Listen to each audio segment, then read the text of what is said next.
개인적으로 그동안 큐큐 찍으면서 가장 좀 어렵고 그러면서 좀 준비하는 데 시간이 오래 걸리지 않았나 하는 본문이 오늘인데요. 준비한 저도 약간 좀 이렇게 이해가 가지 않고 납득이 되지 않고 설명하기 힘든 그런 부분들이 있어서 그런 것인데, 어쨌거나 같이 보면서 좀 살펴보도록 하겠습니다. 먼저 첫 번째 단락인데요. 다윗 가문의 번성에 대해서 이야기를 하고 있습니다. 다윗 가문의 번성을 이야기하기 위하여서는 사울 가문의 하락이라고 해야 되나? 이걸 또 이야기하지 않을 수가 없는데, 성경에서 우리는 계속해서 좀 더 대비되는 모습을 보고 있죠. 그 대비를 통하여서 한쪽은 내려가고 한쪽은 올라가는 그런 모습을 보게 되는데요. 이제는 그 다윗과 그리고 사울의 개인적인 신경전과 다툼이 이제는 집안의 싸움으로 이어지는 것으로 이게 성경에서 표현을 하고 있습니다. 이 싸움은 계속해서 오래됐는데, 여기에서 이제 중요하게 이 이야기를 하려고 지금 밑에 얘기를 하는 거예요. 다윗의 집안은 점점 더 강해지고 사울의 집안은 점점 더 약해진다라는 것인데, 그 근거로서 2절부터 5절인데요. 헤브론에서, 지금 다윗이 헤브론에 있죠. 여기에서 아들들을 낳았는데 그 맏아들은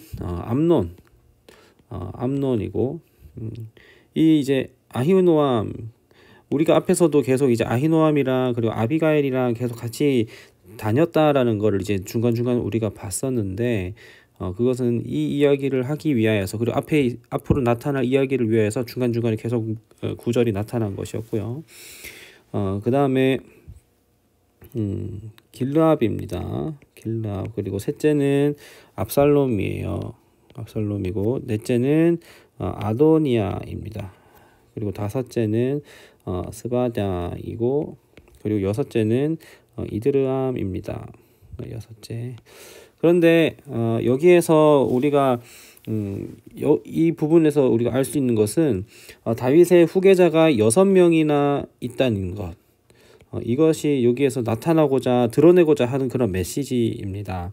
그리고 우리가 알면 좋은 것은 이 암논과 압살롬과 그리고 아도니아가 앞으로 좀 더 이렇게 나타나는 인물들이라는 거 기억해 주시면 좋겠고,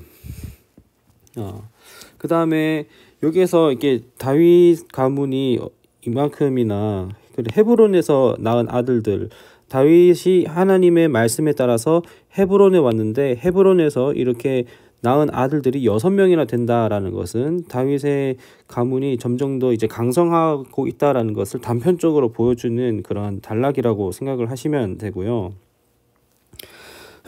그 다음에 사울의 집안과 다윗의 집안 사이에 싸움이 있는 동안에 아브넬은 군사령관, 사울의 군사령관인데, 사울의 집안에서 자신의 세력을 키워가면서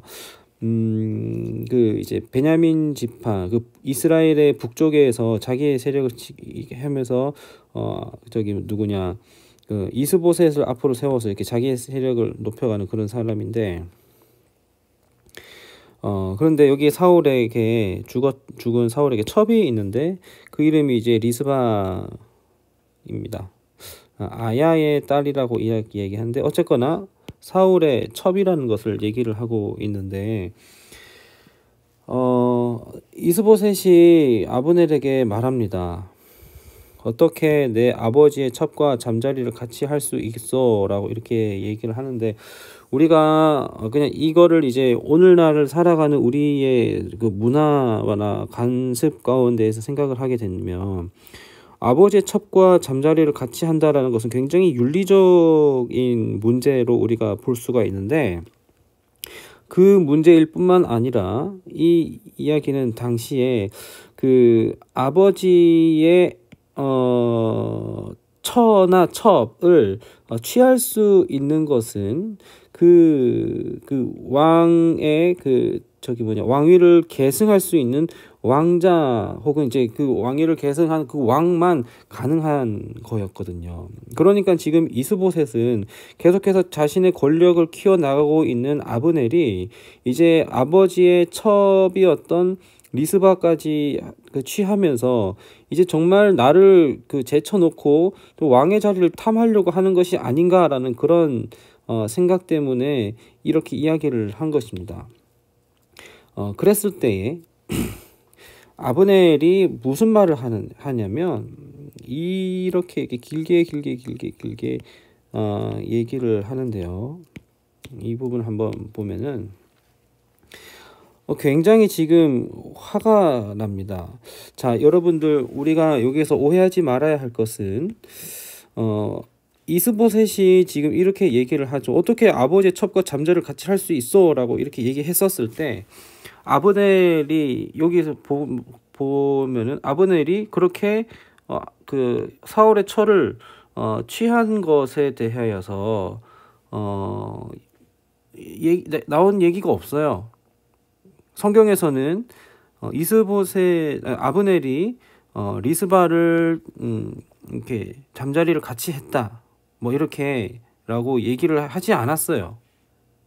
이걸 우리가 알아야 되는 것이고, 두 번째로는 뭐냐면 그럼에도 불구하고 했는지 안 했는지 어떤 이제 사실의 근거에 대한 기록이 나와 있지는 않지만 어쨌든 아브넬은 여기에 대해서 이 이야기에 대해서 부정하지는 않았어요.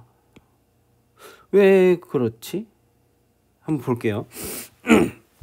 내가 유다의 개의 머리인 줄 압니까? 이거는 뭐 개대가리라고 이렇게 좀 이렇게 얘기를 우리가 얘기를 할 수가 있겠는데, 굉장히 좀 이렇게 비속어를 얘기를 하는 것이고 감정적으로 이렇게 지금 말을 하는 것인데, 아브넬은 지금 오늘까지 난 당신 아버지 사울의 집안과 그 형제들과 그 친구들에게 충성을 다했고 결코 다윗에게 넘겨주지 않았다라고 하면서 자기의 억울함을 이야기를 하고 있는 것이죠. 그런데 오늘 이 여자 때문에 나를 비난하다니 세번역 성경에서는 뭐라고 되어 있냐면 여기에 이제 이 여자의 그릇된 행실을 두고 나에게 누명을 씌우려는 것입니까? 이렇게 얘기를 하는데 지금 누명을 씌우고 있다, 비난한다, 누명을 씌운다라고 이렇게 자기가 지금 오해를 받고 있다라고 말을 하는 것이죠. 이제 나는 여호와께서 다윗에게 약속하신 그 뜻대로 할 생각입니다 라고 얘기를 하는데, 여러분 이 문장은 지금 무엇을 얘기를 하고 있냐면, 사실 아브넬은 어쨌거나 자신의 세력을 키워갔고, 그리고 자식이 이스보셋을 앞에 세워놓고는 꼭두각시로 허수아비로 세워놓고는 자기가 지금 권력을 좀 세워 나가려는 그런 거를 이제 북쪽에 있는 이스라엘에서 하려고 했었잖아요. 그런데 그것이 이제 날이 가면 날이 갈수록 이게 정답이 아니라는 것을 인지는 하고 있었을 뿐만 아니라 그것이 실질적으로 피부로 느껴지고 있다라는 것이 있었나 봐요. 그러면서 이제는 이스보셋이 하나님께서 다윗에게 약속하신 그 뜻대로 행할 것이다, 이거는 지금 이미 알고 있다라는 것이거든요. 알고 있는데 이것으로 이걸 실행으로 옮기겠다라는 것이죠.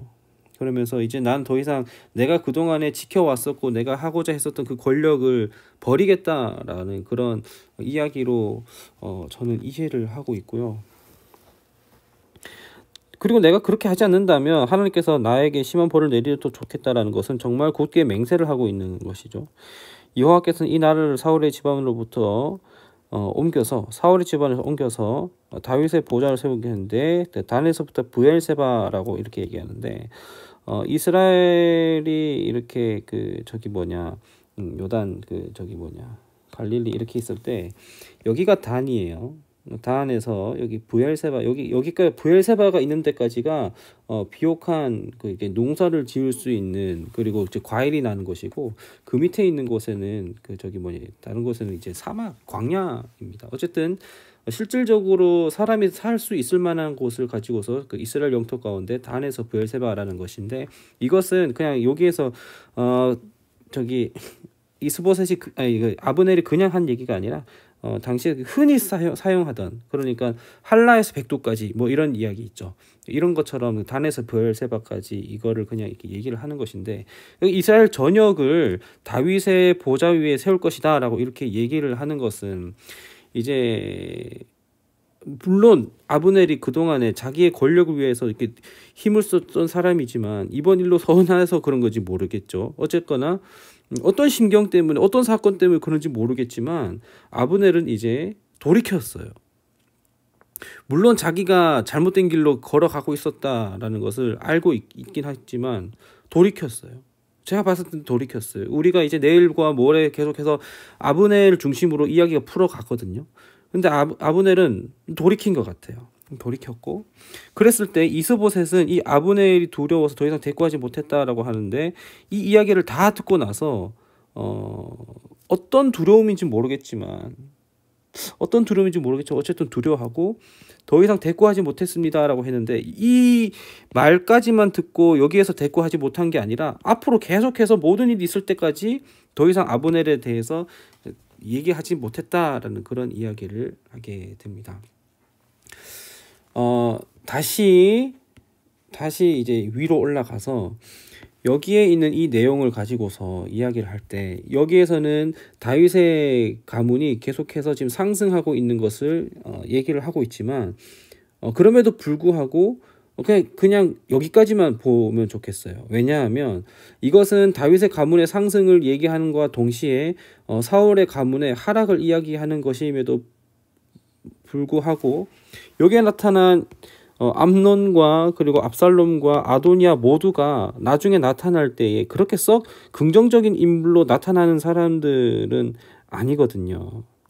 그러니까 여기에서는 단지 그냥 이 이야기를 통하여서 다윗의 가문의 어떤 잘됨과 그리고 반대로 사울의 가문의 그 하락에 대해서만 얘기를 한다라는 것을 그냥 우리가 생각을 해 주시면 좋겠고, 그리고 아브넬에 대해서 제가 계속해서 동그라미를 치면서 좀 강조하는 부분이 있었다면, 아브넬이 어쨌든 이제 권력과 그리고 이제 그 욕심에 따라서 이렇게 자기가 하고 있었지만, 우리가 어떤 모습을 보게 됐을 때, 우리 계속해서 여러분들 묵상을 보게 되면 다윗은 대단하다, 그리고 사울은 왜 저럴까 하면서 그 어떤 인물에 대한 그 고정적인 모습을 보고 우리가 그 판단할 수가 있는데, 그냥 그때 당시에 그냥 모습만 보면 좋겠고, 그것을 우리가 좀 캐릭터화하는 거를 좀 조심스럽게 생각을 해주면